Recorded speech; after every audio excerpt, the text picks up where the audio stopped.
Welcome everyone to this, I would say, very high-profile session, and we are sincerely looking forward to hearing from Professor Arvin Ponogria. We are so fortunate to have him here with us, and to actually in this the program, which will be the details will be elaborated by discussed by Dr. Nihal Pitigala. But I welcome you all to this session and the keynote speech, as I said, by Professor Arvin Ponogria. Few housekeeping rules I'll just like to mention for the participants. We'll start with welcome address by Dr. Nihal Pitigala. He will set out the kind of tone of the whole project and how it's actually we planned and for the next almost 1 year or so. And then Megan from USAID, she'll be invited to introduce herself and also to speak on behalf of USAID. She will then introduce Professor Ponogria, and then we'll hear from Professor Ponogria for around, I would say around 30 minutes, 25 to 30 minutes. Then there will be open question answer session. So I will help Professor Ponogria during that session to actually take questions or comments from the chat box, or also probably if anyone wants to speak or make some brief intervention. Most welcome to do that. But just some housekeeping rules. Those who are not speaking, please mute your microphone so that there is no unwanted noise. And we have a lively session throughout for the next 1.5 hours. So there's a 90-minute session we are just planning for. So with this, over to you, Dr. Nihal Pitigala, and thank you so much for this collaboration. Thank you, Salim. I'll make this brief. Good evening to those in Asia and good morning to those in the US. Welcome, everyone. My name is Dr. Nihal Pitigala. I'm a lead economist at the Washington Business Dynamic. Along with Professor Salim Raihan and at the Salim Network, we are launching the USAID and the US Department of State funded interactive training program in the Bay of Bengal region to promote connectivity and economic integration. As we all know, the region holds a great deal of promise, but still faces significant hurdles to realizing this potential in terms of infrastructure, logistics, trade rules, regulations, institutional and human capital gaps that currently limit the trade to a fraction of its potential. So over the next 12 months, the program aims to develop the stakeholders' capacity by encouraging critical thinking how to understand these obstacles and explore benefits through existing institutional and new frameworks. It also aims to enhance the analytical and negotiating skills to engage the trade policy formulation, implementation, monitoring, and surveillance. We have assembled a group of economists and other experts from renowned think tanks and other organizations from Bangladesh, India, Bhutan, Nepal, Sri Lanka, and Thailand that will conduct the capacity building session over the next 11 months. Let me take this opportunity, especially thank Salim and his son and team for orchestrating this training program, managing logistics in multiple countries. Today, to kick things off, we have Professor Arvin Ponogria, Professor of Economics at Columbia University, who will deliver the keynote address. But let me first introduce Megan Lefebvre. She's a senior economic and private sector capital advisor with the USAID Asia Bureau to open the first session. At the end of the keynote, Professor Ponogria is happy to field a few questions. Over to you, Megan. Well, thank you so much, Nihal. On behalf of USAID, I would like to share a warm welcome to everyone joining us from across the Bay of Bengal region. We are delighted to have you all here today for this inaugural session of the Bay of Bengal Regional Trade and Connectivity and Capacity Building Program. We are incredibly grateful to be partnering with SANM, and thank you to Salim for all of his work in pulling this together. The SANM organization brings a wealth of knowledge, expertise, on economic, trade, and development issues across the regions. We're delighted to be working with them on this training program. As Nihal mentioned, the Bay of Bengal is a fast-growing region, even despite COVID challenges. However, increasing regional connectivity and trade integration will only prove to further catalyze growth in the region. So this program from the USAID perspective is really intended to bring together policymakers, civil society, private sector from across the region to examine the current barriers to regional integration and identify opportunities for greater coordination and collaboration, leveraging institutions in the region such as BIMSTEC to advance cross-border infrastructure, trade, and connectivity objectives. So today's session, we hope will set the stage for these lively discussions over the course of the next 12 months. And we look forward to hearing about the learnings and engaging with all of the participants in this training program.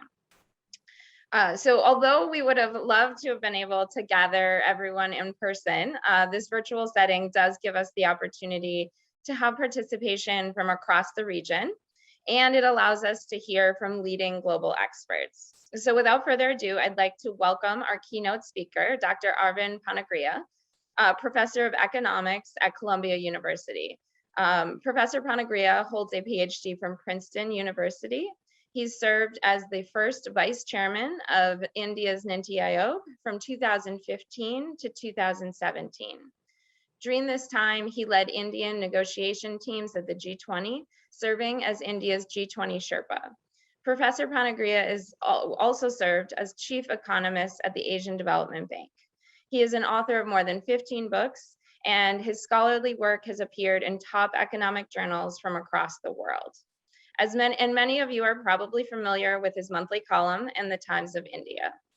It is without doubt that Professor Ponogria is truly a global thought leader, and we are very honored to have him with us today to kick off this training and capacity building program.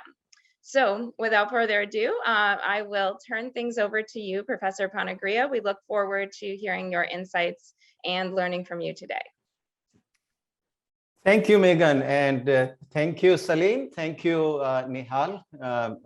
Great to be with you all.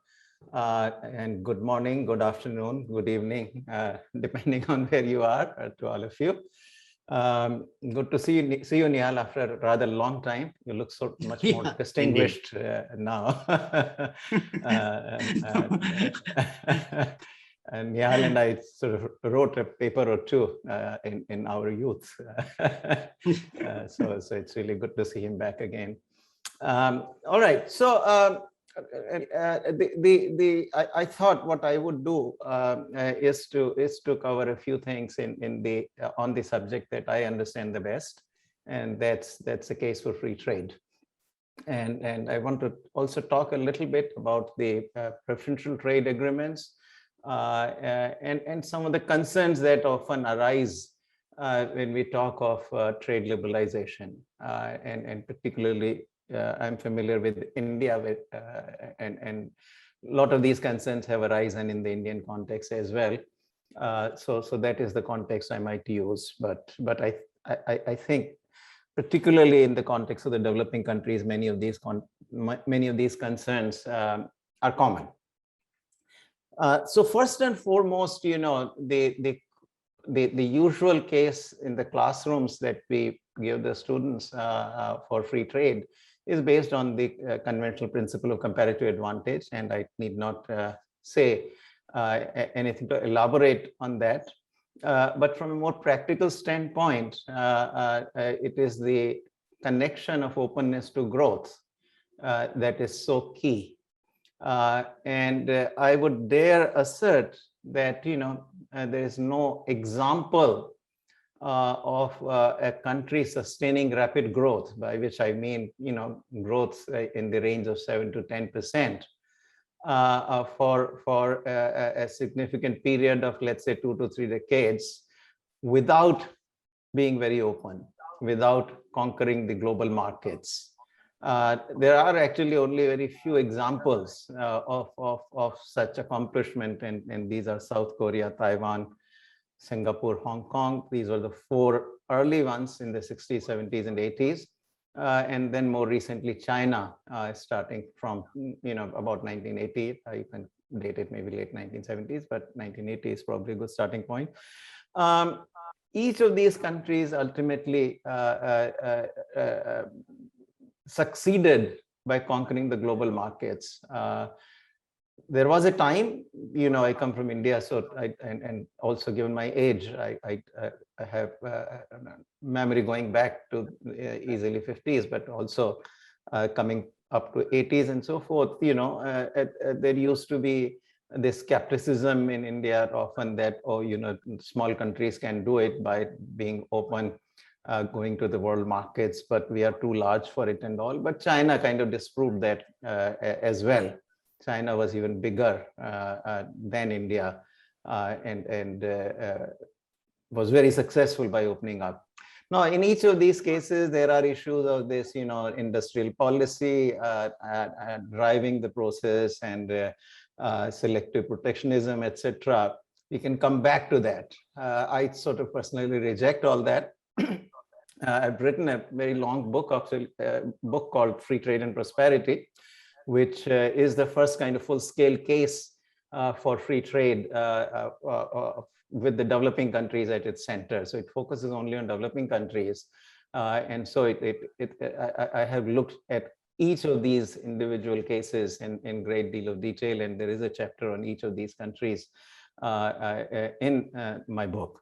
So I will simply kind of use the authority of that book for now, but when we have Q&A and come to discussion, certainly you can quiz me, you can counter question me and so forth. I'll respond. So I'll leave that there. The basic point still to be gleaned from there is that, look, these countries that succeeded in stimulating this kind of growth and sustaining it for this long were also the ones that conquered poverty very quickly. And quite amazingly, if you look at any one of these 5 cases that I've mentioned, and now, of course, we are also seeing Vietnam, to some degree Bangladesh, along very similar lines. But certainly the early ones, including China, none of these had any significant social expenditure programs. Quite remarkably, it was growth that drove the poverty alleviation in these countries almost nearly exclusively. I personally think that, particularly if you're a democratic country like most countries in BIMSTEC region, you have to, of necessity, if not also desirability, have the social expenditure programs and social safety nets have to be built up, because when wealth gets created, it also has to be spread through redistribution to some degree. So it's not an argument against that, because but it's an argument for growth being very powerful. There is this fiction that we have spread around, that there's a trickle-down effect on the poor of this rapid growth. It's not trickle-down. I mean, trickle-down sounds like a very passive process, that there is a whole big bucket sitting and some few little drops are escaping out of the large bucket, whereas the bucket is owned by somebody else.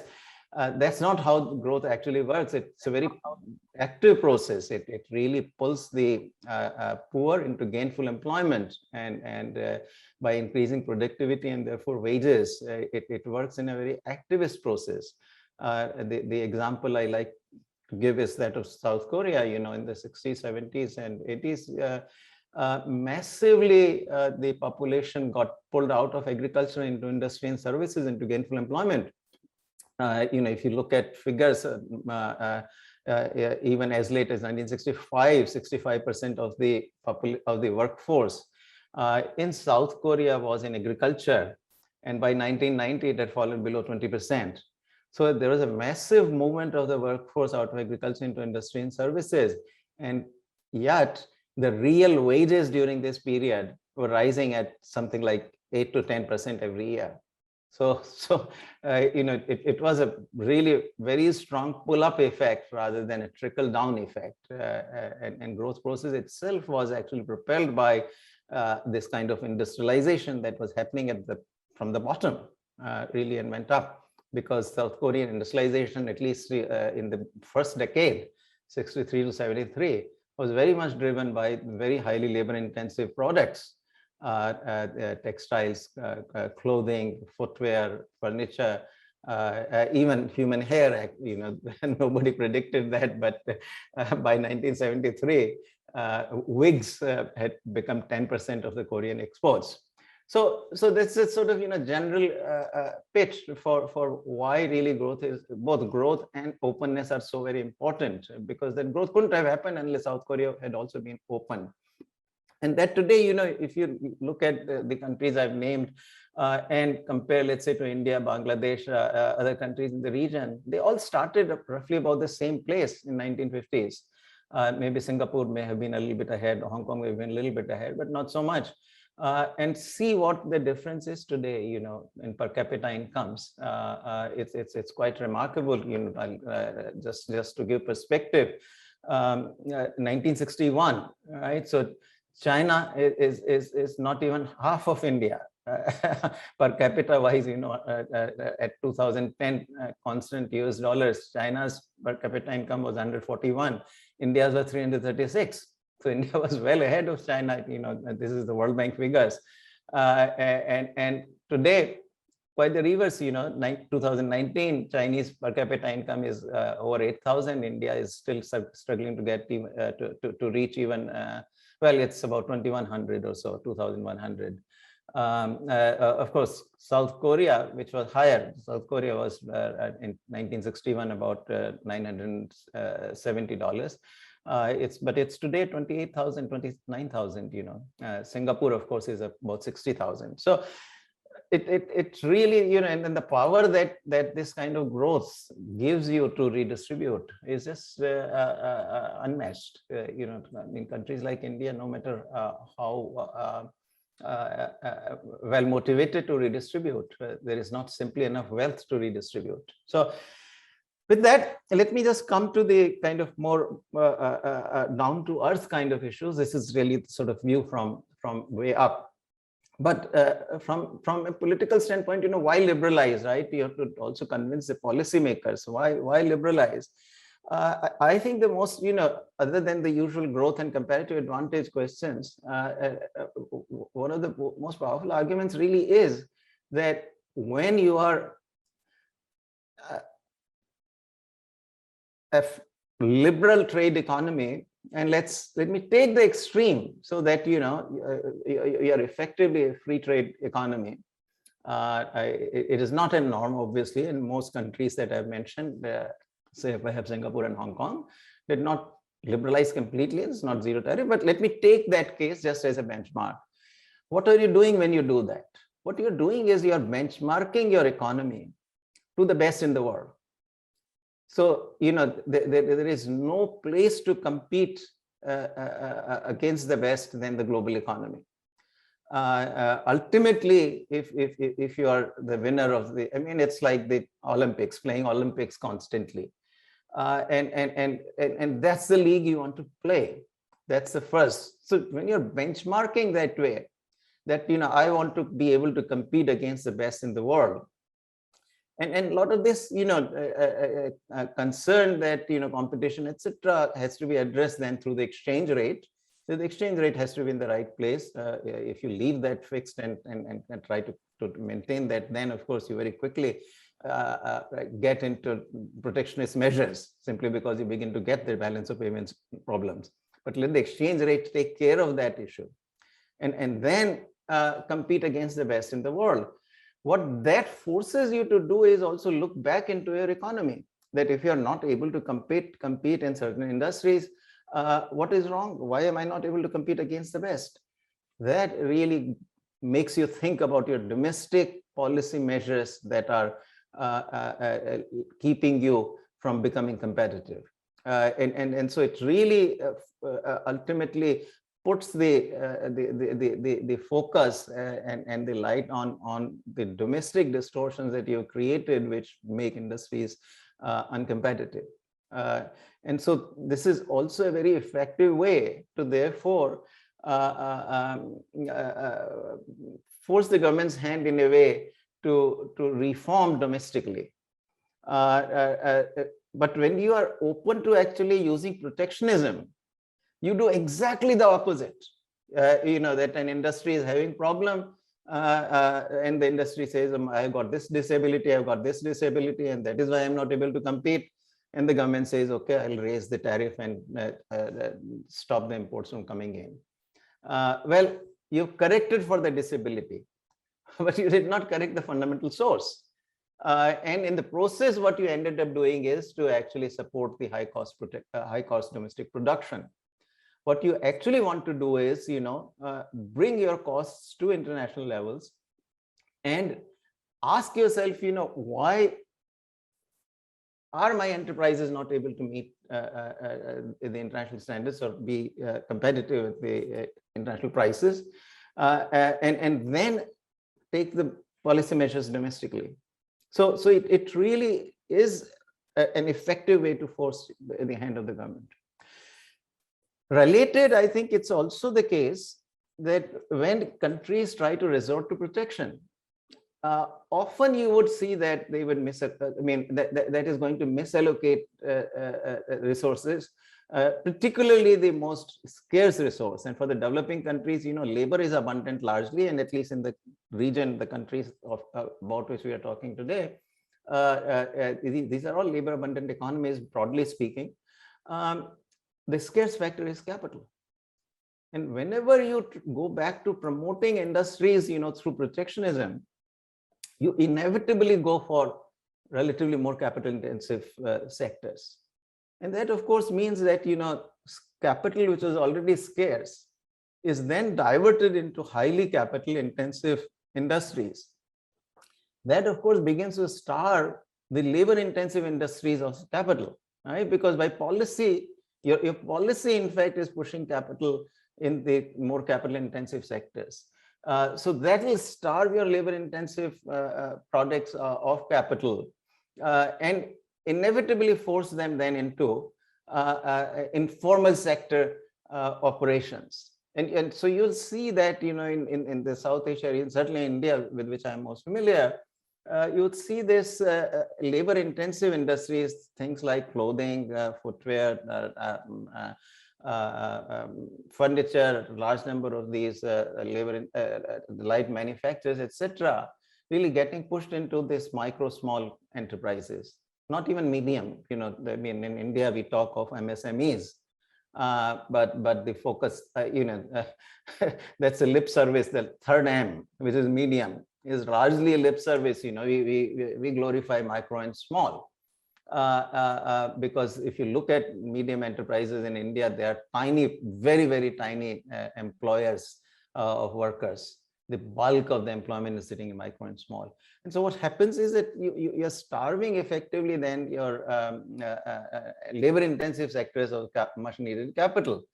But those are the products in which you really have comparative advantage. So you want to, it is true that these are labor intensive sectors and they don't use, they use small amounts of capital per worker employed, or they employ a lot of workers per unit of capital. Nevertheless, some capital to be competitive in the global marketplace, to ultimately capture a very large share in the global marketplace in these labor intensive products, you still need the firms to be a little large. You need the scale. But scale firms are also using a bit more capital than the micro and small in the same sector.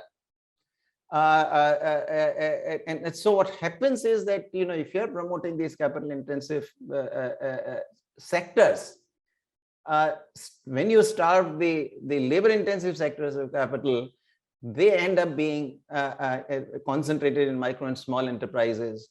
And so therefore not enough scale, not enough capital for them to actually raise labor productivity enough. And this has a long-term impact. It's not a matter of simply static kind of impacts, a long-term impact, because then skills are not being acquired in these sectors. So your unskilled labor force remains unskilled. There is no skill acquisition. Ultimately, skill acquisition goes with some use of capital. Even apparel, for example, larger firms use per worker a lot more capital than the smaller firms within apparel. And so you need larger firms to be there. And the again, the Indian example, if you take, massively workforces in these very tiny enterprises. The survey, the labor survey, PLFS survey that we do periodically, used to be called employment and unemployment. Now it's called the periodic labor force survey. They will tell you that, no more than 10% of India's total workforce is in companies with 20 workers or more. And 20 by no means is a large firm. It's still a very small firm. But that's how the data are provided. So I don't have the data. If I were to ask what proportion of Indian workforce is in enterprises that have at least 200 or 300 workers or more, that figure I don't have. But it's obviously less than 10%, because even when you take the cutoff point as 20 workers, the total work, only 10% of the total workforce is there. Almost 43%, this is a 17-18 survey, or 18-19 survey. 19-20 I'm leaving out because it picks up some of the effect of COVID and all. So 18-19 survey, 42.5% is still in agriculture, and of the rest, what remains, this is the breakdown, that less than 10% are in enterprises with 20 workers or more, and the rest are all in these small enterprises. So that is what happens, and this is historically has been done in India, because India started emphasizing in Nehru's time on heavy industry. I mean, the industrialization was really driven by the heavy industry. All right, so let me quickly kind of shift gears here. How do we liberalize, right? So hopefully, one accepts, or at least I'm for now going to accept the fact that liberalization, trade liberalization, is a very desirable thing to do. How do we go about it? And certainly we economists would say that, just liberalize, meaning, that for most of the countries in the region, even including India, in the global marketplace, they are not so large that they have any market power or what have you. It is best to, on a non-discriminatory basis, roll back the tariffs on your own. That has, of course, become more difficult politically, both domestically and also, I think in the debates, why should we remove our tariffs when others are keeping theirs and so forth. So that gets a little harder. Unfortunately, the World Trade Organization is also not in great shape right now. So on the multilateral front, the negotiations are unlikely to happen. Indeed, whatever has been accomplished is also under some bit of cloud, with the dispute settlement body being has, for now anyway, becoming dormant. So that really leaves largely in a way for liberalization process the avenue of the preferential trade agreements or free trade agreements. And once again, I think this region, countries following the NAFTA negotiations in the first half of the 1990s, once that was signed off, there was a huge kind of wave of these preferential trade agreements. And yet it's quite remarkable that the countries in this region have still not been participants to any significant kind of trade agreements. And there is, at least again in India, this kind of sense has evolved for no really compelling empirical, without any compelling empirical evidence that somehow some small FTAs that they sign, FTAs with countries with which they trade very little, which India trades very little. I mean, the only significant ones I would say are with Japan and South Korea. But even there, the proportion of trade that India has with these countries is very small. But even with that, countries are, a lot of the leadership kind of expresses this regret for having signed that, oh, we didn't benefit from that. There is no evidence, actually. The evidence is, to me, in my reading, quite the contrary. But anyway, these are too small to have an impact. To really kind of make a dent at the end of the day, you have to go into free trade agreements with large entities. And the latest best example of it is Vietnam, which has, taken on to China in RCEP, taken on to European Union through a free trade agreement. It has a free trade agreement roughly with every country of any consequence in all of Asia. And you can see the results there, just the electronics exports, which stood at about 10 to 12 billion in 2010, today stand at about something close to 122 billion. It's a remarkable story. I mean, it's sort of, almost playing South Korea or Taiwan all over again. And it's because, today, with the complexity of the supply chains, I mean, my favorite example here tends to be the iPhone, which has about 1,600 different parts to it. They're very well packed, and also you probably don't realize there's about 1,600 parts to it. And there are 200 firms that supply its components, and they're spread over about 43 different countries. Now, you can imagine that even if each of these countries has low tariffs, as the manufacturing states in the manufacturing process, as products move from, half finished or partially finished products move from one country to another, there is going to be tariff on tariff, right? You cross the first border, there is a tariff.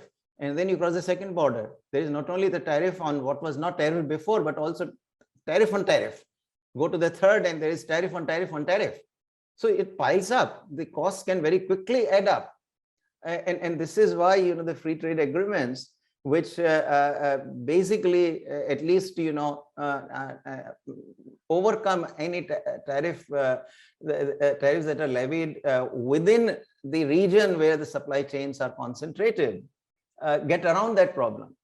Now, so for example, if India has to play host to any of these products, each time the product goes out of, so half finished product may 2 or 3 times cross the Indian border, right? Because you do one stage, goes out, and then it comes back for some other processing, and if you process again, you are imposing double tariffs now. So this is where I think, the free trade agreements, particularly with a larger number of countries, and including particularly the large countries, becomes very important. And that is where I think, big action ought to be, because, otherwise becoming a part of the supply chain today is much harder, because, if there are high tariffs, it's because, not all of it is going to be, all of the product, not the entire product is going to be produced in your country. It's only partially. And so if while crossing the border, a high tariff gets imposed, immediately the cost has gone up. And when it then has to be exported, too bad, you're not going to be competitive. So only when, firms see that I'm just going to sell in this domestic market, then they would come. Then that's fine.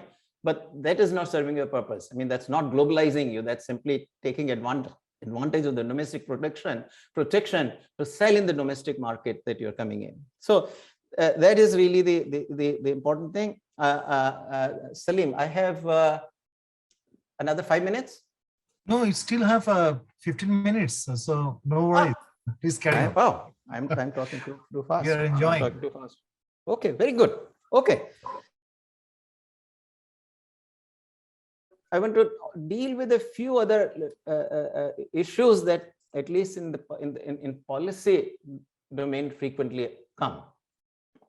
And this is again in the context of development.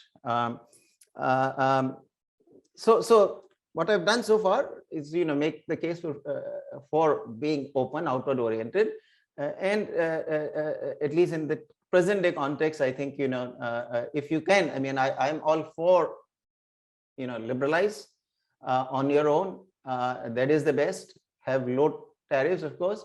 That creates the least inefficiencies and all. But if that cannot be done, then certainly you've got to go. And so the Indian case, I'm completely clear in my mind that, India has to start signing off with the European Union, Canada, Australia, United Kingdom, larger entities. China, I'm leaving out. I was very keen actually at one point because of that India should sign on in RCEP. And when the when India decided to pull out of it at the last minute. There were hopes that India was going to sign, but it didn't happen. I was disappointed. But after that, Galwan Valley incidents happened and all. So after that, my position for geopolitical reasons has now shifted. And I think in the longer run, India will have to worry about that aspect. And so particularly if it is trying to actually move away from China, which is what the geopolitical, which is where geopolitics is driving right now. The best way is not to start imposing these protections measured against China. That is not the way to go. The way to go is liberalize your trade with other trading partners. And so the movement away should be taken advantage of by moving towards your other trading partners. And that means, getting into trade agreements with the larger entities elsewhere. And at least, I mean, in India, this is a prevalent view that, oh, we do free trade agreements, Chinese goods get diverted from other countries and all. But the countries we are talking of here, European Union, United Kingdom, Australia, Canada, you can't have any diversion of that sort anyway. That. Now I want to come, as I said, to a couple of other issues that often come in, so at least again, the Indian context is what I have a bit in my mind.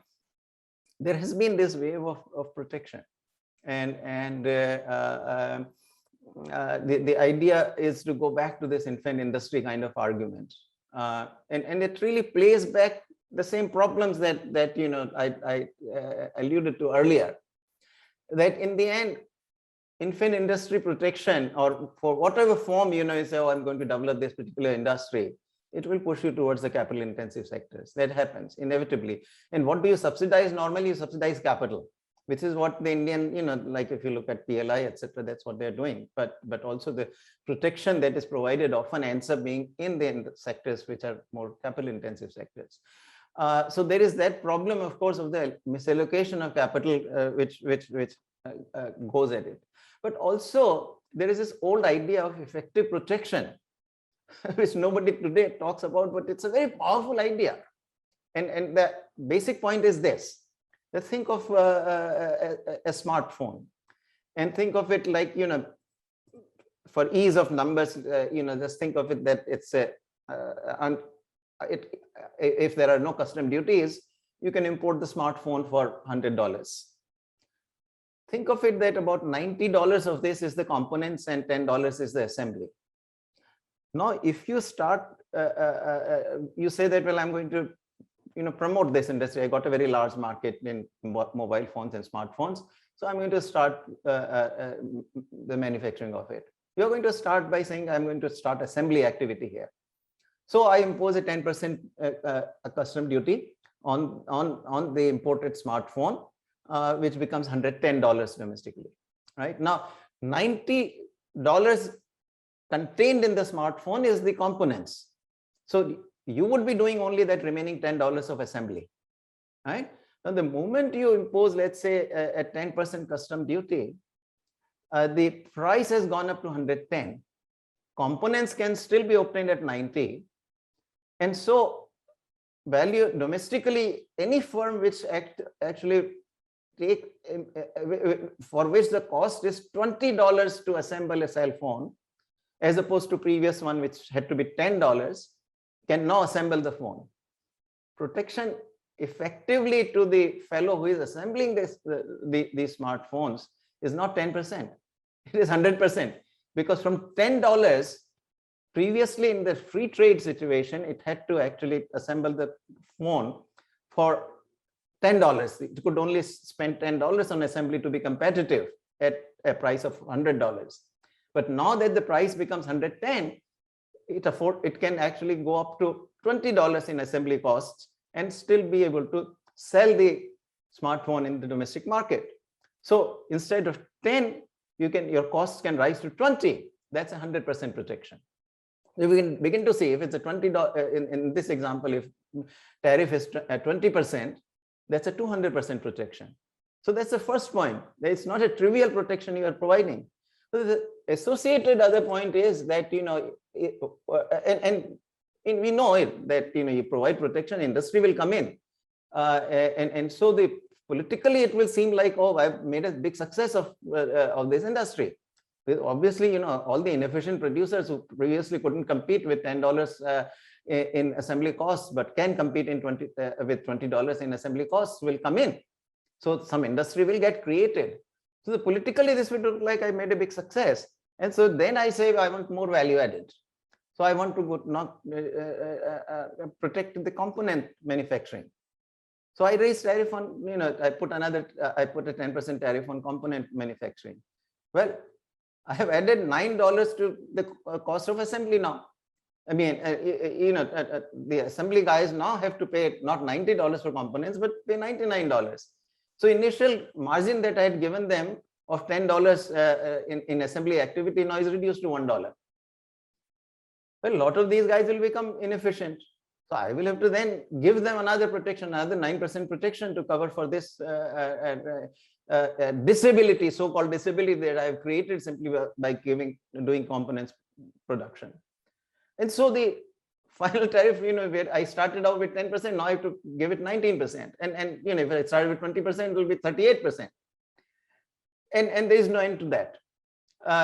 You only basically and these guys are never going to, most of these guys are never going to compete in the global marketplace. If you're trying to build, to actually what we call here the make in India for the world, that's simply not going to happen if one is doing it through this kind of protection. So also closely connected to this is the fact that countries, are deeply into this more value added, right? So and this is whole idea, when I said second stage, components, India has this program, what is it called, the phase manufacturing program, PMP. So you want to keep adding, more value added, which is domestic. But you see, that is also a catch. And there is an illusion here. The illusion is this, that, okay, so you can eventually push the 100% value added to be domestic. But what good is the 100% value added in each smartphone if you are not going to be able to compete in the global marketplace? You will not sell a single smartphone in the global marketplace with 100% value added. But it doesn't matter if you're cost effective, let's say just in assembly, take over the entire global market in assembly activity. I mean, that's what China did. If you look at China, its exports per unit, for each unit that it exports, take for example, smartphones, its value added domestically is not that large. You all have heard probably about iPhone being, China's value added in this is only 10% or 15%. But remember, an iPhone is about $1,000, 15% value added per iPhone, and then 2 billion or 1 billion iPhones being exported. That's a huge export revenue. There's a huge export revenue. But you can have, the entire iPhone manufactured in China, but if it's not competitive, how much export revenues can it generate? Zero. So what you are interested in is total value added in the country, not in value added per unit of each product. That should not be the goal. But this is a very common fallacy into which countries in policy world tend to fall. One last point I would touch on, and then we can open to the discussion. And that has to do with this whole idea of trade deficit. This is again, very a folly that the United States has perpetuated as well by focusing, its own bilateral trade deficits. But this is also in other countries commonly come in, that, oh, if I've got bilateral trade deficit with another country, then I've got to protect myself against that. Right? But then if you got bilateral trade deficit with one country, and if your overall trade balance is in a comfortable position, meaning overall trade balance is not, it may not be zero, but no more than 1 or 2% of your GDP, then obviously you have surplus with other countries. So, and that's perfectly okay. I mean, so if you're going to eliminate your bilateral deficit, you will also eliminate your bilateral surplus. Point simply is this, that don't look at bilateral trade deficits, because what you want to do is buy from the countries that can buy your products, your imports from the countries that can supply the product the cheapest to you, regardless of, the source. Buy from those countries that give you the cheapest, and your own product sell to the one that gives you the highest price. There's no reason that the country that sells you the cheapest will also give you the highest price on your exports. So the country that gives you the highest price on exports may be very different from the country that gives you, lowest price for your imports. And that's okay. So you'll run surplus with one country, deficit with another country. There's nothing wrong with that.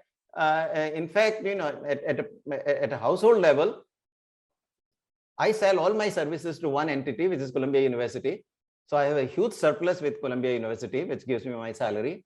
And then I spend my salary on all kinds of purchasing all my needs from all kinds of different companies.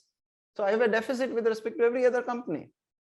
But that is exactly as it should be, because I go to those who give me the cheapest what I want to buy, and I sell my services to the one who will give me the best price, which is Columbia University here.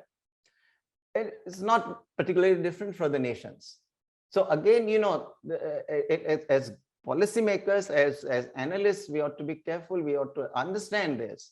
Politically, it's a different game, and so one has to kind of, both worry about the how to respond to the political concerns of the policymakers, which of course is essential. One can't run away saying that, oh, this is the best technical solution, and that politics is your problem, not mine. The political, to persuade policymakers, you've got to also provide or think of solutions that are politically acceptable. So one has to worry about that as well. But at least some of the fundamentals that I wanted to touch on, I think were these. And of course, we can take anything else as we go in the question and answer. So thank you all for your patience. Thank you, Professor Ponogria. And as we expected, it was very interesting, very provocative. And I think it will definitely generate some, issues for discussion, and I'm sincerely looking forward to it. We have with us some experts from this region, as well as I can see now at this moment 113 participants. So my friends, you can actually, those who want to intervene, please, you can raise hand or put in the chat box. But at the same time, I would like to first, I just begin with, of course, people that will come to you. But I have made just a sequence. So probably I'll first invite Dr. Ganeshan. I'll request just to to limit intervention in 1 or 2 minutes, so that we can allow other participants to speak. If Dr. Ganeshan is around, then of course he's here. Then I will request Professor Mustafizur Rahman. Then I'll request Vipul Chatterjee, third, and then Swarnim if he's around. Then Swarnim is of course. And of course, Sumit, yeah. So, and then we'll definitely take a question and comments from the general participants. So, Dr. Ganeshan, over to you. Thank you. Thank you very much, Professor Ponogria. Yes. That was a masterful lecture on why do free trade in this new context. I have two questions. The first is the argument, that's made against FTAs, the famous Bhagwati spaghetti bowl argument. And I wonder if your views have changed. It appears that it has. And I wonder how you would nuance this argument. And the second question is, the other problem policymakers face is with trade opening, even via FTAs, is really this question of winners and losers, right? And so how do we go about compensating the losers? And there are losing sectors, losing firms, losing workers. And what mechanism would you suggest in the modern context to deal with that? Thank you so much. Thank you, Dr. Ganeshan. Professor Ponogria, shall we take more questions, or you want to respond now? Let's take maybe 2 more. Yes, sure. And then I will respond. Yes, please.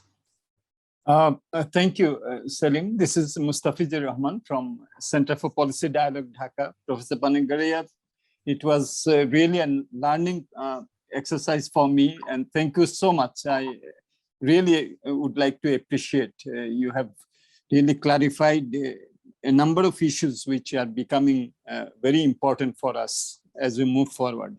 Your point about trade deficit, and I agree with you that in this globalized world, it's not the bilateral deficit, but the global deficit which should concern us.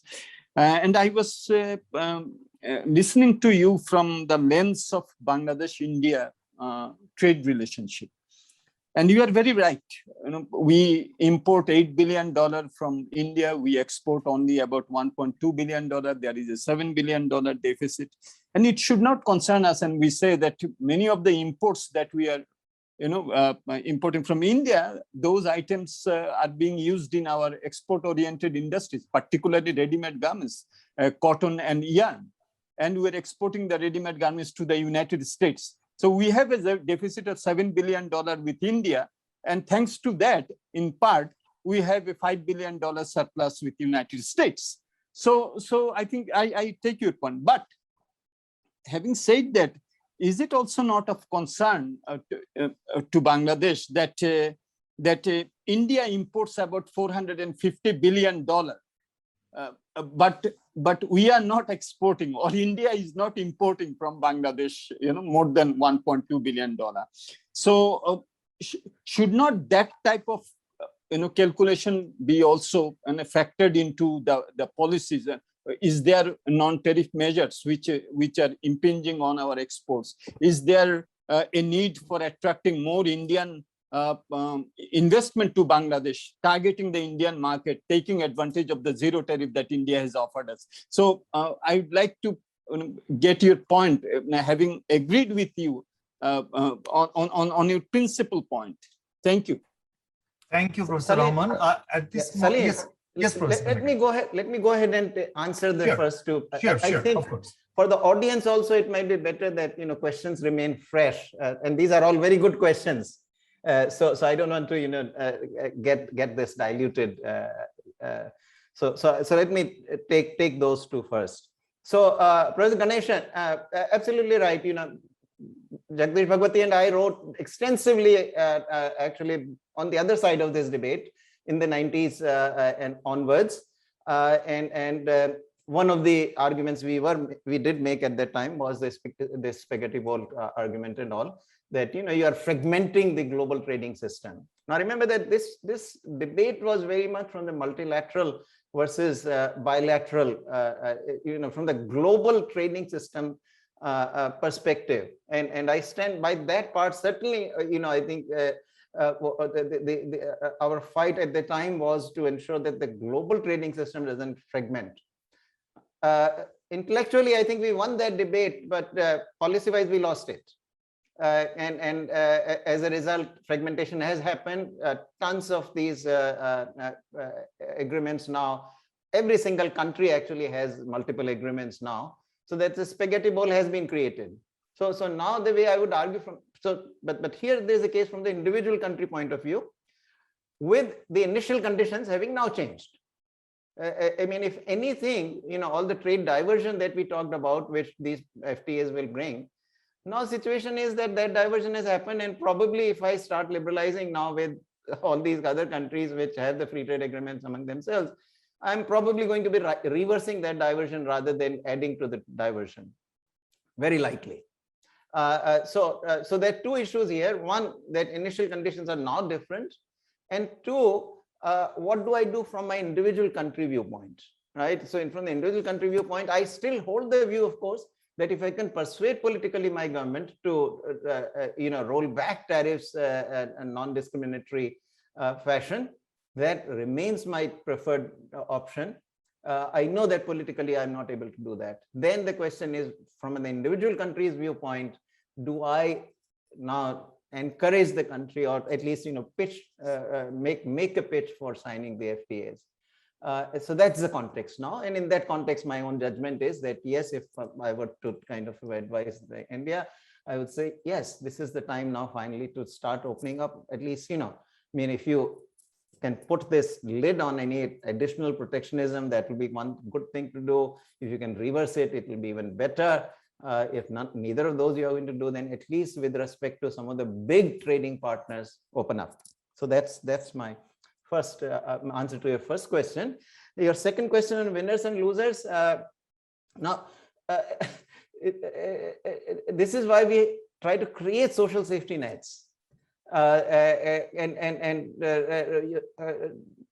Let us not, at least for one, I don't take the view that, my poor are losing because of freer trade.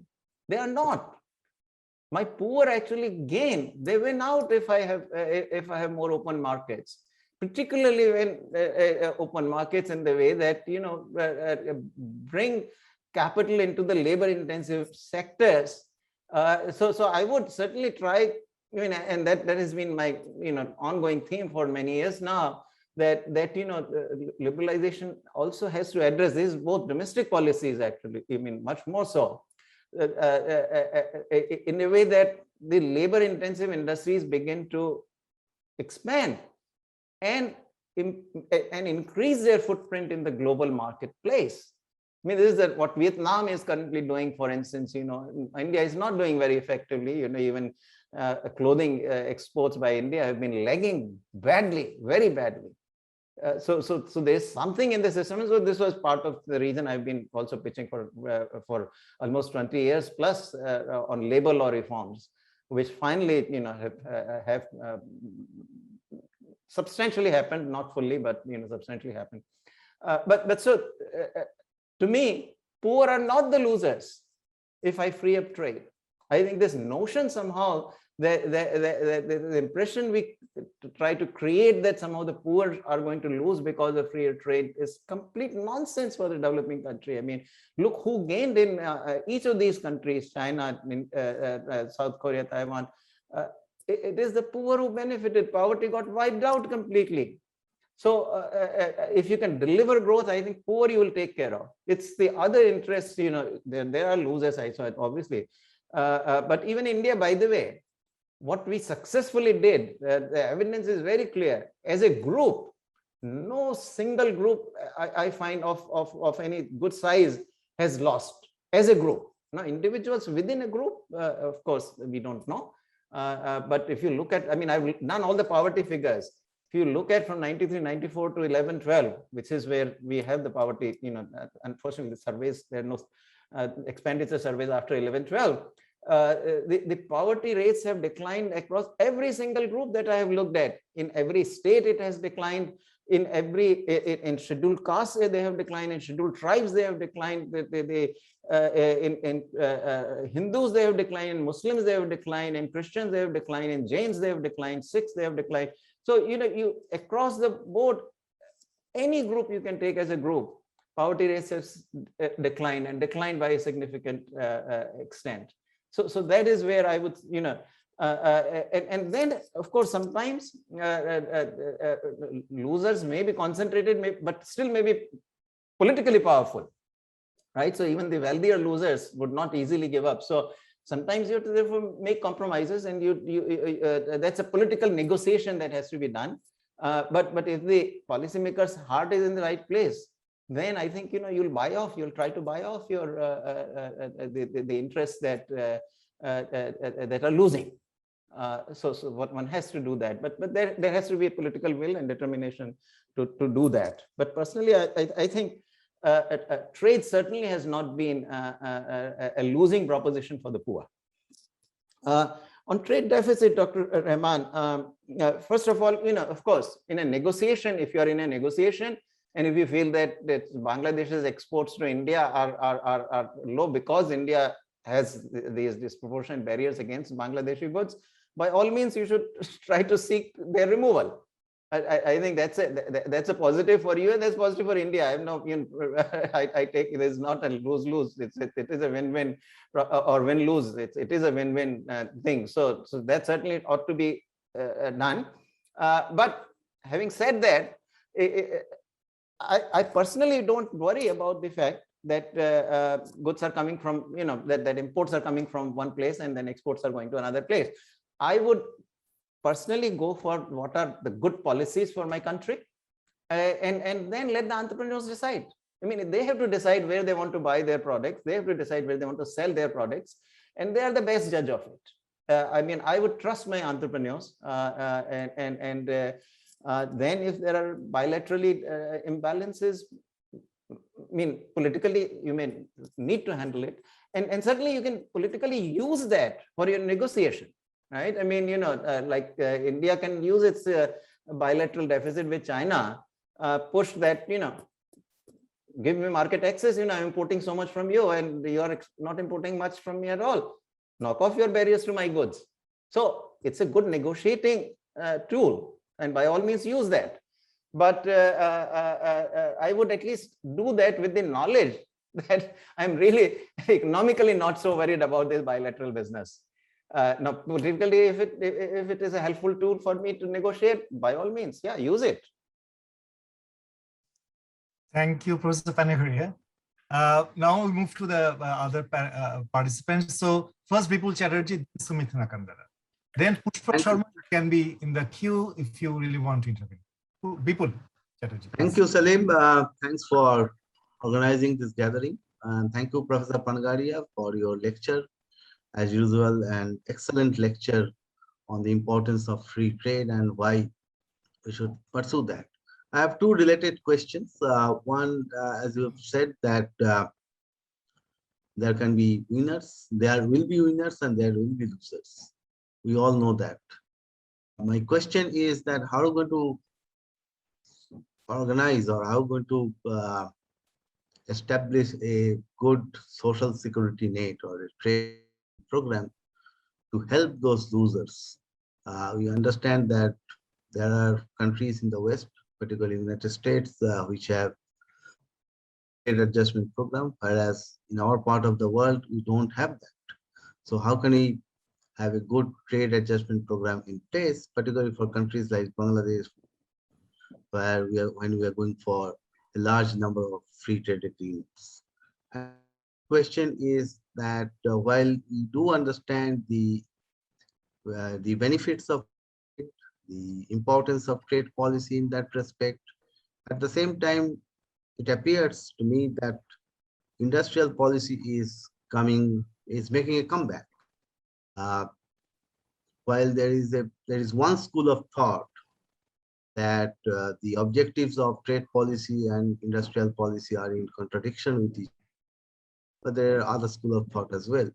So my question or my point is that how do you see, how can you achieve convergence between the objectives of trade policy based on free trade and industrial policy in our domestic market? Sir.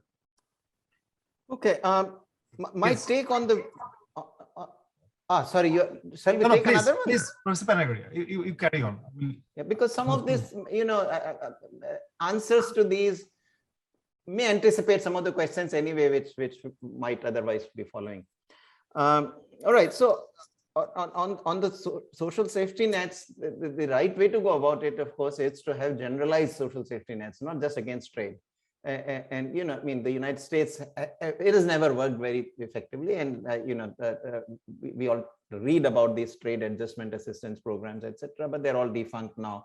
They're not necessarily, you know, but the United States does have a fairly large welfare program, which is generalized, you know, so for the food stamps and a number of other others, and it's still being expanded. But it's not so much trade related, and that is the approach I would take. That look, you know, poor are poor, not just well, certainly. I mean, as I have made the pitch, you know, my own view is that poor are not poor because of because of freer trade. They are poor because of protection. So on that one, my take is different. But at the same time, the poor are there, and so regardless of what has made them poor, a social safety net is required. And so, look. Ultimately, your ability to provide these social safety nets is very much constrained by what revenues you got.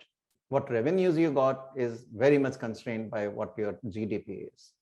You can improve your tax base. I think, you know, again, certainly in the Indian case, which I know, in Bangladesh, I don't know as well, but the tax base issue is a serious one. Tax base is very narrow in India. And it still is the case that they try to make it narrower still. you need to widen the tax base. And so I think one good development in India that has happened is the GST, the goods and services tax, that helps widen the tax base actually. And over time, I'm more hopeful that revenues, GST will help boost revenues over time a lot better. But still, if you look at the tax to GDP ratio for even India's income, it's quite low. So that's something you can work on, but still you can't work on too much, because you can't raise the rates in a poor country at excessively high levels. All the incentives to then work actually or invest go away. I mean, if you're going to invest income, then incentive to work is going away. If you are going to tax the heavily investment or profits, then incentive to invest will go away. So this is why also I think the GST being an indirect tax, and it's a tax on consumption, which is and more broad based. I like that part. But broad point is that I would build the social safety nets as a general, not aimed at trade, because if you start doing this, playing this game, it's a mug's game. Then everybody will start saying that, oh, I'm damaged because of trade. Well, for trade damage, we have a different remedy, which is the anti-dumping duties and safeguard duties. And so that's what this is a producer-oriented safeguards. But that's where I will leave it. But social safety net have to be more kind of, in the nature of taking care of the disadvantaged and the poor at the bottom. So that's how I would go about it. Industrial policy, you are absolutely right. It is making a comeback, and personally, I'm not so happy about it that it is making a comeback, because it is, I think, in the end, not producing. It has never produced big successes, and it will never do it. And my latest example is really Vietnam here, which has, I mean, India, you can look at the parallel between India and Vietnam, right? India started building its electronics industry through import protection. And Vietnam went for the world markets, and you can see the results are there for anyone. Even just take the mobile industry, where India has made some progress in terms of import substitution, but not in terms of winning the export markets. India's exports of mobile phones remain at about something like 2-3 billion at the most, nothing more. Vietnam is about 3 times of that. So that will not happen. But if politically you are asking the question that, look, as a policymaker, I have to do something, I would still lean in favor of actually promoting industries which are either export industries or on the verge of being export industries. Because when you go through the import substitution route, your chances of picking up the least efficient are very high. Which industries have the best case? I mean, when you say that you're going to do import substitution, which industries have the greatest claim to import substitution? It is the industries where the imports are very large proportion of the total consumption. If I'm, if let's say, 80% of my mobile phones or smartphones I'm importing, that is where I have the best case that they've got so much scope for import substitution. But if 80% of the mobile phones are being imported, what is the reason for it? It is precisely because I am so bloody inefficient at manufacturing the mobile phones. And if that is the case, what I am doing by import substitution there is to promote the industry which is the least efficient. Whereas if I really go the export way, my chances are a little better that I'll pick up industries where I'm almost competitive, right? So let me give it a little more push. So at least I don't pick up the worst kind of industries. So if you feel compelled that you got to promote where very, very quickly you can turn into, with small subsidies or something, you can quickly turn them into exporters. It also is the case that, when they have to compete against, when they go the export route, then they have to really compete against the best in the world. And so in the end, they have to prove themselves. Also export subsidies, for example, or even production subsidies based, on some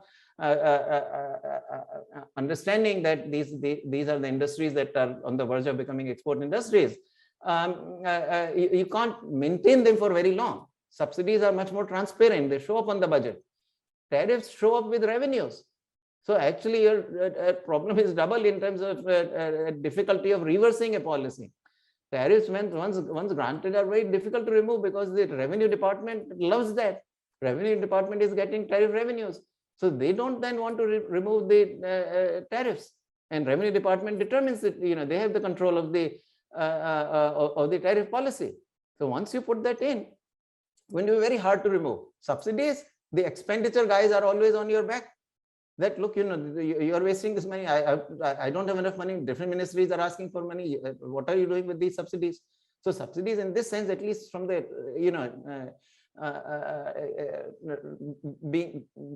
being a concern to the expenditure department, eventually can be removed, but much harder for the tariffs. Look, the Indian auto industry. I mean, 100% plus tariffs continuing. Nobody wants to even talk about it except Arvin Ponogria. Not one person, you see in the policy, they all think, oh, this is a great success. What great success? The customer is paying 1.5 times the price of the same car in the world markets. And ultimately, you're not taxing the foreigner by, it looks like you're taxing the foreigner by imposing that tariff. I mean, in the Indian case, of course, that doesn't even, that appearance also is not there because there are no imports coming in of automobile. I mean, automobile imports are zero, so obviously there is no tariff being imposed on the foreigners. All of the big cost that is resulting is actually falling on the domestic consumer, who pays a much higher price for the automobile. So, if you must do industrial policy, then I would say try to do a very careful homework on it and see if you can, pick out some industries where which are on the verge of becoming export industries. So those are at least relatively more efficient industries that you're going to pick up. Thank you, Professor Ponogria. Now I move to Sumit Nakandala, and then Pushpa Sharma, you get ready for the next question. Yeah, thank you, Salim. Thank you, Professor Ponogria, for excellent presentation. I think I have learned much more. Since we are focusing on, in a way, we are focusing starting today and then next 12 months, we are focusing on the Bay of Bengal. My explanation and questions are based on that. BIMSTEC was established in 1997. Within 3 years, we started negotiating FTA within BIMSTEC. It's not the trade in goods, but also simultaneously trade in goods, trade in services, custom cooperation, and the investment.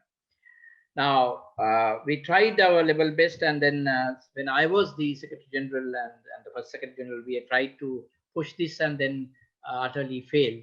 And Professor Mustafur is smiling, and he and Salim knows what happens.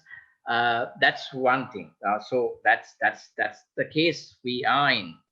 But in order to take your argument, okay, are we better off in having FTAs in goods and services, investment, and other custom cooperation within a group, plurilateral group, even small, or the individual member countries can have bilateral FTAs, not only in trade in goods, but I think we need to expand it to trade in services and other things. So that is one thing, because that is where we are stuck.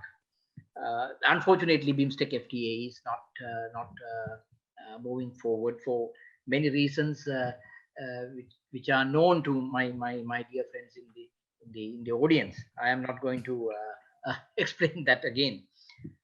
Professor Ponogria, there is one thing which I am a bit worried. The economic nationalism, which is not in terms of economic terms, but this so-called economic nationalism in a country like Sri Lanka, where I am coming from, is taking a new avatar, I would say, which is a serious problem, because in 2018 we concluded a comprehensive FTA with Singapore, and we first had the first FTA for India and Sri Lanka. It was the Indo-Sri Lanka FTA in 1997 and 98. Then we were part of course, with the South Asian FTA, which is not functional for, again, political reasons. Then Sri Lanka had a FTA with Singapore, and then there's a huge political discourse based on economic nationalism. I would tend to advance my preposition to say distorted economic nationalism. Economic nationalism sometimes helps you, but in the long term, it is very disastrous. We have seen things in the past. I mean, we have seen that in under Hitler and then other places. So that's the problem. So it is not only the trade policy or industrial policy, or whether we need to have FTAs. I think you touched upon briefly, Professor Ponogria, in your presentation, domestic policy measures. I would club this whole thing into domestic policy measures, because you need to take the people with you, because this is particularly important and relevant when you have a democracy, liberal democracy, because that's very important. I mean, I don't want to take much of your time, because I can give you 100 examples from Sri Lanka. Because whenever there is a discourse on FTA or economic trade liberalization, there is a problem. I have seen that from my own eyes. That is why we were able to sign the Indo-Sri Lanka FTA, because it was not subjected to much of the debate, public domain and public eyes. So these are things that we need to be a bit careful. I don't know the recipes, but that's my explanation. But thank you very much for the excellent, as usual, very excellent presentation. Thank you. Thank you. Thank you, Dr. Nakandala. Very, very good. Sorry. Professor Ponogria, you would like to respond? Yeah, No? I was going to do that, right? Yes. Right. So thank you. I think you raised very interesting issues which resonate very much with me. I come from India. So first, to your first question, I would say that please use the instrumentality of BIMSTEC now for promoting liberalization more generally, and good policies. I mean, it doesn't have to be only trade, but also domestic policies. Promote, use the instrumental. I mean, the institution sort of exists. There are historical reasons for it. But rather than, lose too much of my sort of political capital on trying to persuade these countries to form an FTA of their own, I would actually lean in favor of, encouraging them to liberalize on their own in different ways, which may be, knock down tariffs or hold the line on whatever tariffs exist and don't raise them. And also, each country where it sees potential benefits, go and sign FTAs with other countries. I think, just because that institution for historical reasons has come up is no reason that today we have to necessarily use it to promote an FTA among them, especially if, they're not willing partners in this, as you seem to indicate. So that would be my approach on that. Now, economic nationalism, you see, so this has been a part of our heritage in our countries, and what I hear you say is not different, hardly different from what I have grown with for the better part of my life in India. All I can say here is that this is a long-term battle. Those who believe that there is an alternative set of policies which are better for the country, we have to keep fighting at it. I think you have to be optimistic that minds can be changed.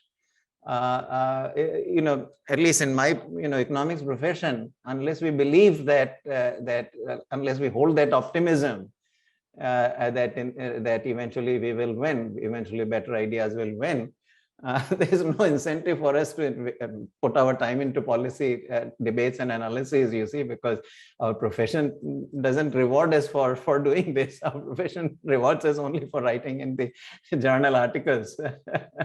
So I think, I would also work a bit on the policy makers themselves. My own view, at least, it's not a view, but the observation really is that common man or common woman is really not against liberalization. It is the political, and the intellectuals in our part of the world have played the most kind of destructive role here. Intellectuals who also, there is a common, very large kind of common fact, the intersection between the intellectuals and bureaucrats. Because our bureaucrats are also our intellectuals, because the way the services are set up and the way the rewards are to bureaucratic civil services, the best of the minds do go there, and they have been continuously, they have remained into this because it also serves their own interest. There's no question that economic nationalism to some degree reinforces their own positions and reinforces their own power.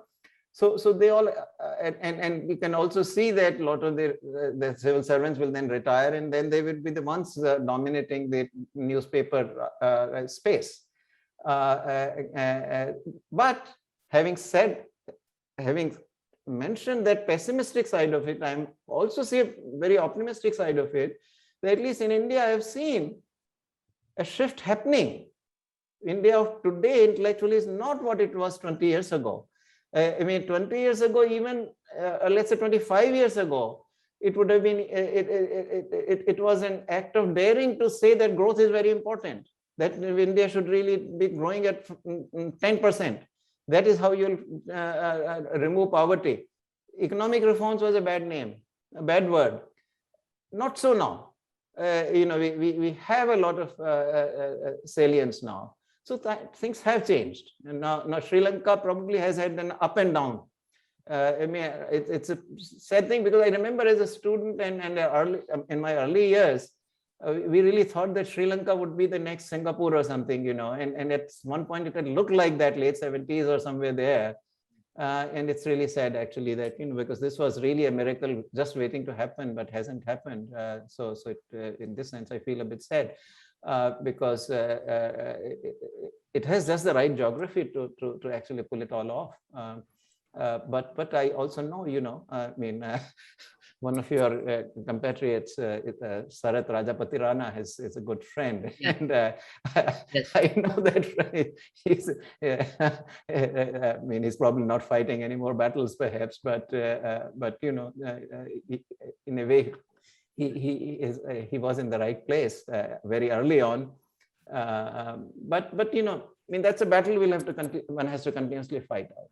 There is no, but one needs to work on politicians, because look at the Indian case particularly, which I know well. Common man has never stood, they don't even know what the reforms are.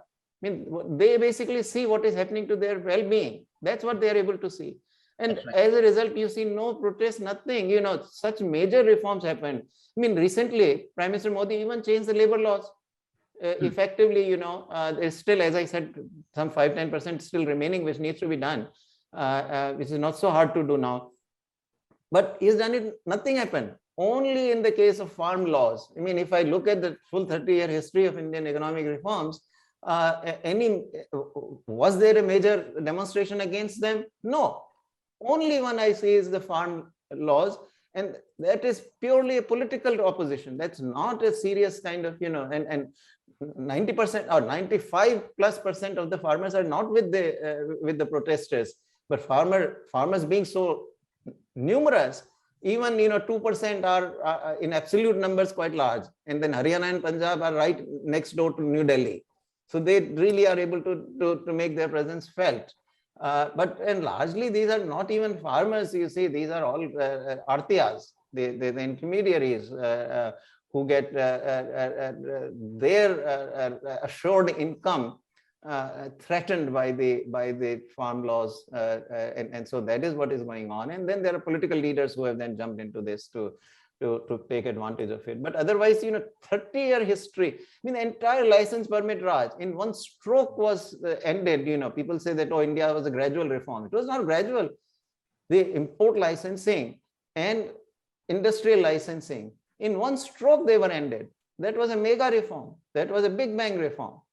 But nothing, no protest happened. So if political leadership actually, and especially in all kinds of systems, political systems, if the political leadership is willing to take the chance, I think people generally come through, I mean, and people are not so opposed. I don't see that. Thank you, Salim. Can I have one statement, one single line? Thank you, Professor Ponogria. But I just wanted to say that in Sri Lanka, the trade policy is decided by the Sri Lankan Doctors Association. So that's the problem. Thank you. Thank you, Sumit. So now we are actually very towards the end of the session. So we request Pushpa Sharma from Nepal, the Executive Director of Saudi. Then I'll also check Probit De from RIS, if he can also have some words.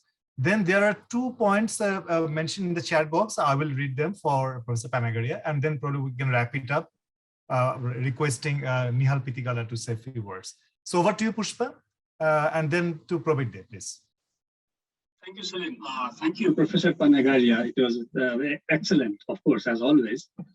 I actually have a question related to what you emphasized about the growth of Southeast Asian countries, where they focused on labor-intensive industries. For example, the recent case being Vietnam.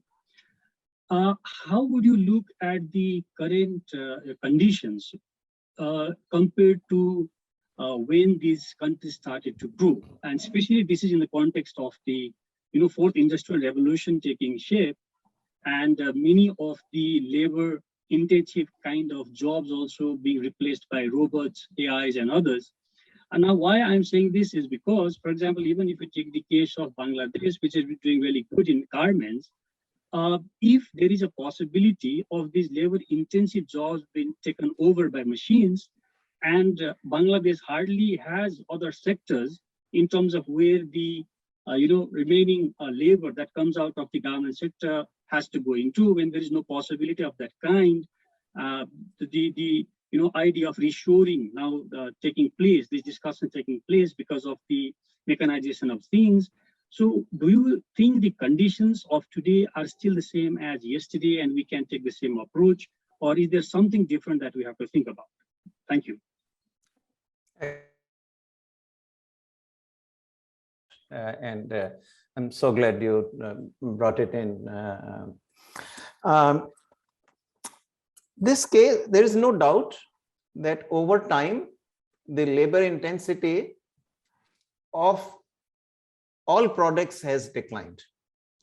So any manufacturing activity you do today, certainly you're using less labor per unit of capital than you were using 20 years ago or 30 years ago, or especially 50 years ago when South Korea and Taiwan kind of industrialized. There is no doubt that is correct. Now, the same argument could have been made and was made actually when China was industrializing. And if China had listened to those arguments, it won't be where it is today. So there are two things to remember. One is that markets are continuously expanding. The scale of the market is continuously expanding. When China, you go back to 2000, the global exports were about $6 trillion total, merchandise exports, maybe $6 or $5 trillion. Today, merchandise exports are in the range of $18-19 trillion. So there is this pie, the global export pie is being constantly getting larger and larger and larger. And that process I expect would continue. So it's a very large pie that you are talking about.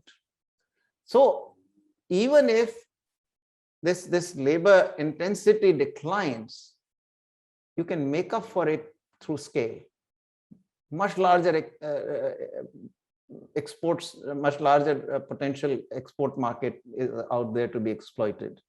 So that's one point to remember, that even today, and clearly 10 years ago, surely that same argument, I mean, this fourth industrial revolution, our friends at MIT had written this book in 2012, right? So it's 9 years ago. And of course the talk of it is much older, but that famous book out of MIT that came is easily already 10 years ago. If Vietnam had listened to that, then we would see what has happened. Now, so that's the one point. The other is that, look, there is still going to be there are many activities. This is very fashionable to say that robots will kind of replace everything. I remember 10 years ago, my friend Shivaji Sondhi at Princeton was telling me, oh, I'm sure that in 10 years time we will all be able to have a servant that is a robot, and he was very convinced. And so I was looking forward to that. I haven't got that yet. So this automation also, people who want to promote it, and there's an obvious fascination. I mean, you look at any magazine, Economist, this, that, human mind is fascinated by these things, so they get a lot of play in the press and media and all. We need to step back and ask, how much automation is actually happening. Now, for example, this book I'm referring to, I'm forgetting the names of the authors, the MIT book on fourth industrial revolution. By their reckoning, today, at least in the advanced countries, we should have had the self-driven cars already roaming the streets of the major cities. There is not one single city where the self-driven cars are still a reality. It will probably still happen sometime, but the point is that don't wait for it. Don't get intimidated by it. They will continue. Would have been sent back 10 years ago that, forget it. What's the point of investing in training you as in driving skill? Because self-driven cars are coming. But it didn't happen. A very good example of this is Adidas factories. Adidas, manufactures some 160 million or something like shoe pairs around the world. They actually started first in Germany and completely automated factory of shoe manufacture.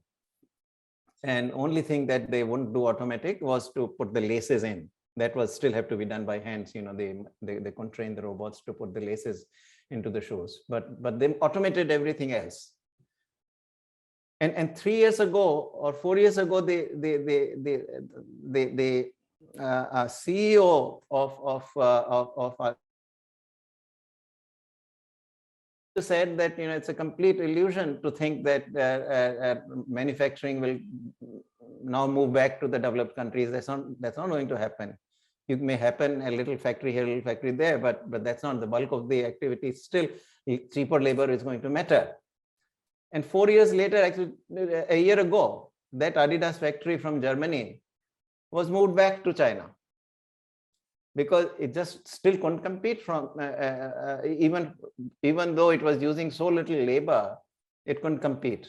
Now, take again apparel, clothing industry. I've been hearing for 20 years that, oh, now that robots are going to stitch clothes. Hasn't happened. And it's not that easy. It's not really like. Again, even when robotization happens, there are certain coordination activities that have to be done by workers. So even though the advantage from cheaper labors might decline over time. It's never going to disappear. Certainly not in the foreseeable future. And to that extent, given the fact that the global pie is so large, the exports are so large. I mean, there's another related fiction that gets always played up that, oh, and now everything is about services, not about trade. Nonsense. It's still, your merchandise exports market is 19 trillion. Services, commercial services trade is only 6 trillion. So out of 25 trillion, so proportion have shifted a little bit in favor of services. There's a long way to go. The bigger pie is still merchandise exports. And within that, you got, lots of products in which quite a bit of labor can be employed per unit. And when you then multiply by the number of units that you are able to export, it's huge. And for smaller countries, what do they need? If you can capture even, I mean, India probably needs to capture more like 4 or 5% of the export market. But smaller countries like Bangladesh, Sri Lanka, if they can, capture just 0.5% or 1%, that's huge. That will go a long, long way of some of these products. So I think this trend towards towards declining labor intensity is there, but I think to a considerable degree it is ameliorated by the fact of rising scale, rising size of the market, and particularly from an individual country point of view, we are nowhere near where you would say that, oh, no longer possible to benefit by exporting labor intensive products. Thank you, Professor Ponogria. So fascinating. I think that discussion was, and thank you, Pushpa, too, for raising that very important question. So I'm just checking with Probit there, if you're around. Yeah, I can ask a short question, please. Because we are running Please. out of time. My question is to Professor Ponogria, is that since he served for quite a good number of years in Delhi with think tank ministries called Niti Aayog as his head, I'd like to know from him, because he himself, and often on all Indians, we are identified by our subnational identity. And India is not a single unit. GST has made us as common market, I understood.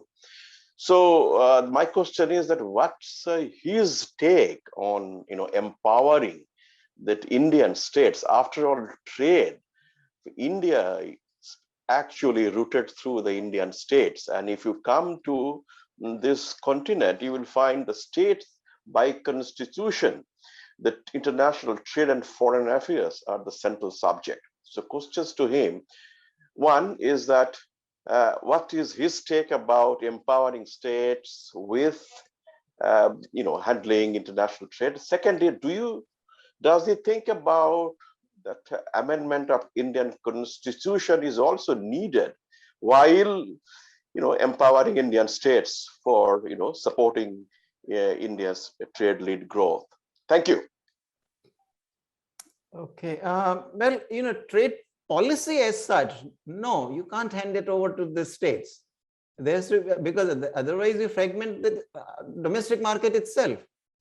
If each state has its own trade policy, I mean, then they are going to stop putting barriers to each other as well. I mean, look, America is also a very large country, more states than India, and a federation. But trade policy is a single trade policy. That's always going to be a federal subject. So you cannot hand over that. Having said that, states, of course, have a very large role to play. I mean, look, for example, a good example of this is Gujarat. Particularly, I'm talking of the coastal states in general. All the southern states are coastal states as well.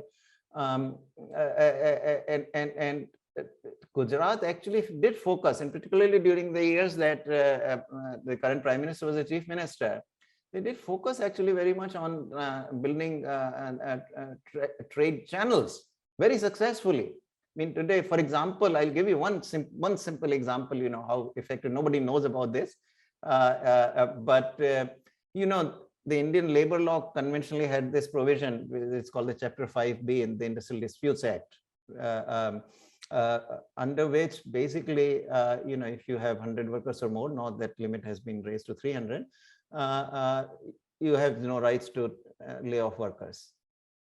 Gujarat actually way back in 2004 adopted a law under which in its special economic zones, it empowered enterprises of all sizes, regardless of the size, that you can actually lay off your workers, provided you pay 45 days of salary for each year worked. That is all. And that is a very sensible, so especially in economic zones and these SEZs, of course, had an export requirement. So I think they are export oriented.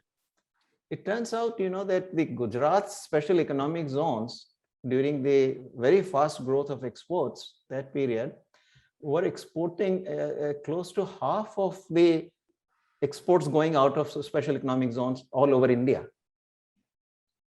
Now, this law, not saying that this was the only reason why the Gujarat special economic zones showed such an impressive success.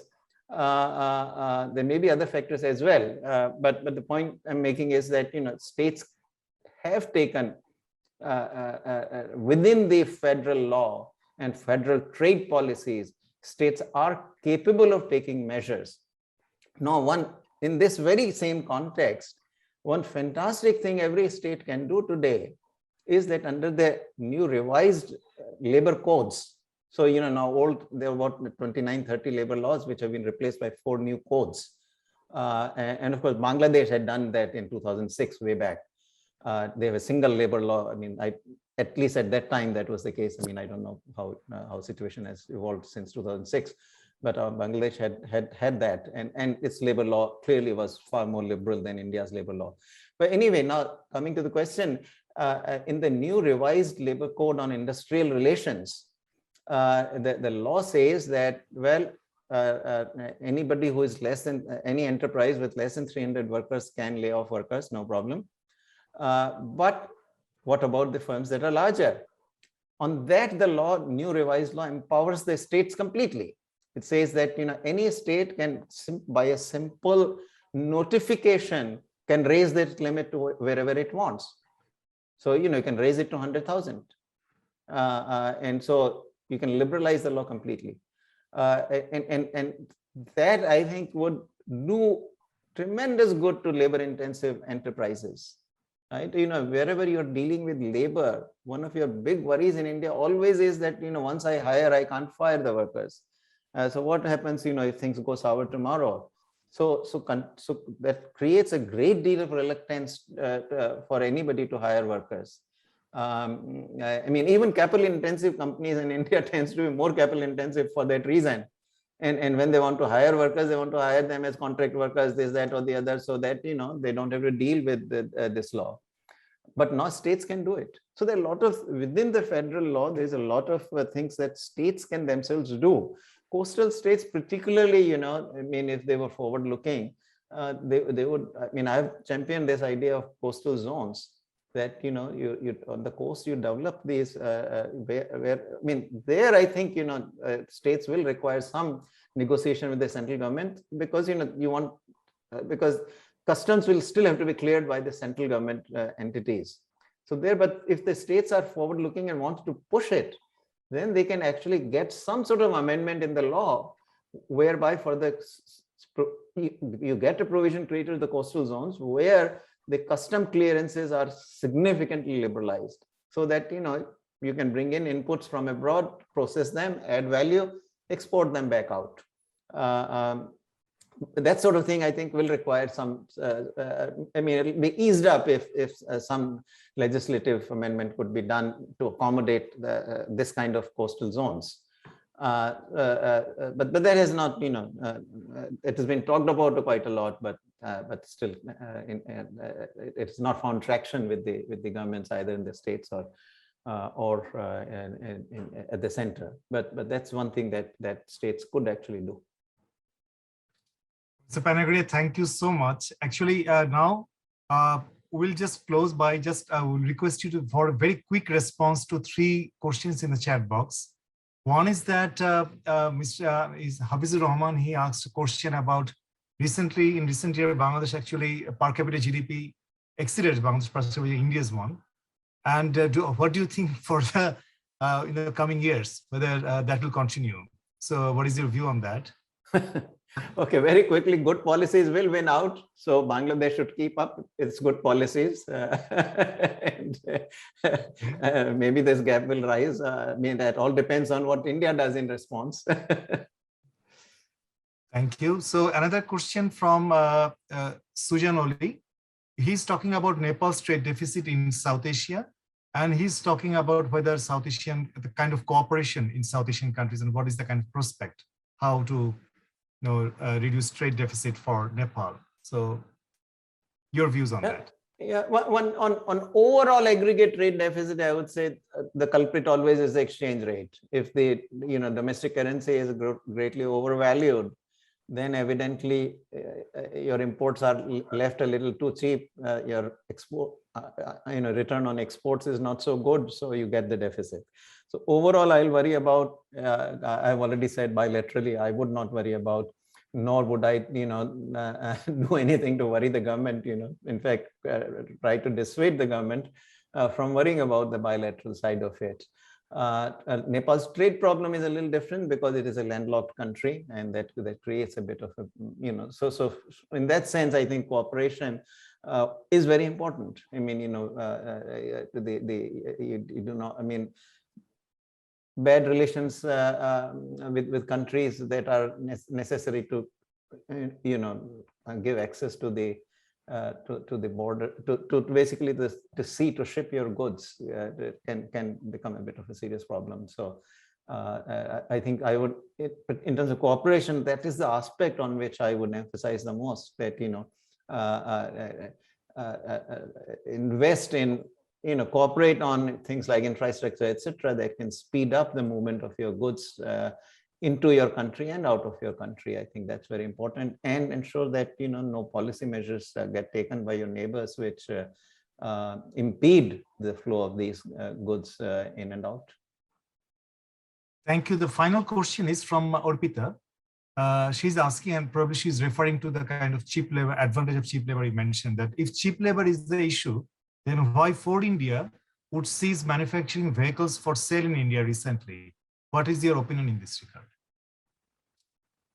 I mean, you have to analyze Ford itself. I have no idea. You have to look at the details of the of what happened there. Maybe they were very inefficient. Maybe they were not able to. I mean, it can simply also be that they saw that Indian market for them was too small to actually, invest in ways that would lead to products that are specifically targeted to the Indian customer. So companies, close down or start businesses for many different reasons. So unless you really go and talk to people at Ford and find out, exactly what motivated them, it will be foolish for me to try to speculate on, why they closed down. I think only they can best answer that question. And you can also, but you have to study what the circumstances of Ford were for closure. One more question actually it appeared, and is that Munima Sultana, she asked whether, she was asking about the geopolitics and geoeconomics, which can influence trade. So your reflection on that, if you can. Right. So I mentioned there, I gave the example of my own that prior to what happened in Galwan Valley, I was actually very strong supporter that India should sign on to the RCEP.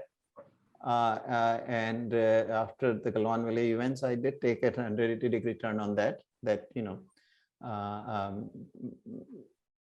the end of the day, India had to take into account the fact that Chinese Communist Party could not be trusted, and it is the Chinese Communist Party that is going to call the shots going forward progressively. So I think the old trade regime in China largely is no more. I mean, in the sense of its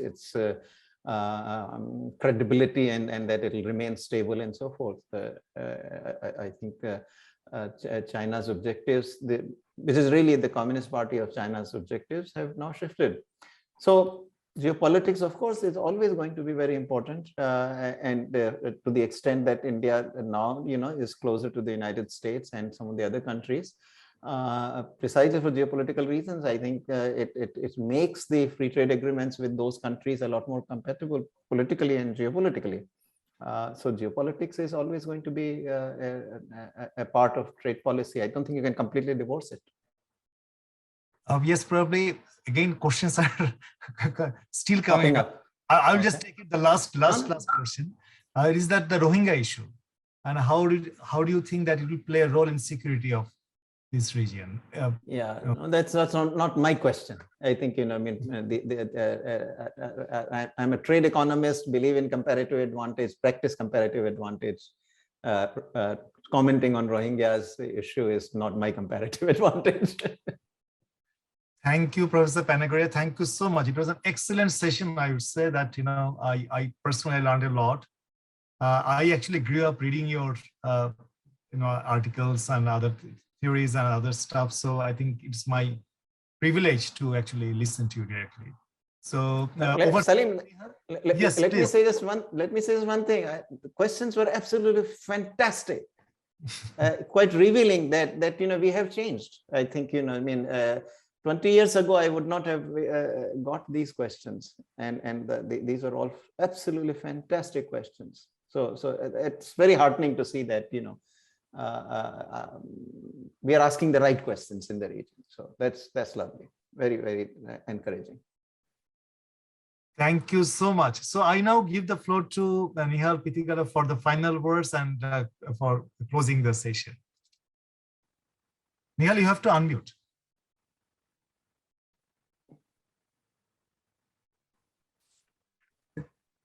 Okay, thank you very much, Professor. Thank you, Salim.